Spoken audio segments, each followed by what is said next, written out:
กินอันนี้แล้วเปิดสตาร์ทเลยเปิดสตาร์ทเลยนะ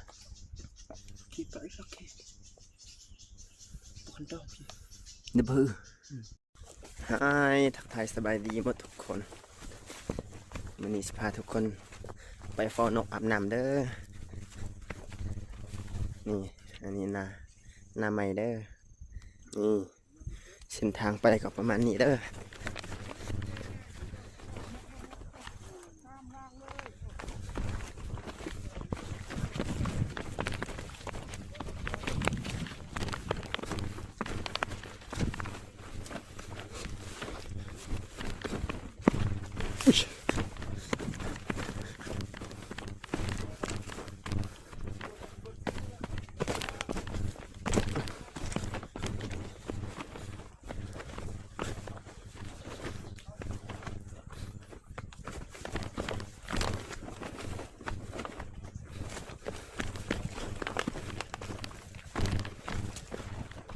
โอ้ยนี่มีหมักไหมตัวนี้เนี่ยตัวนกกินเด้อนี่นะบัวคนลาวเขาเอิ้นหมักเลยสังวะ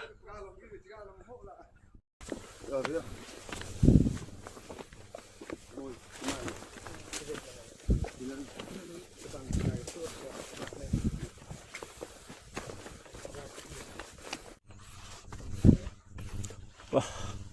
ฮีไทยการตรง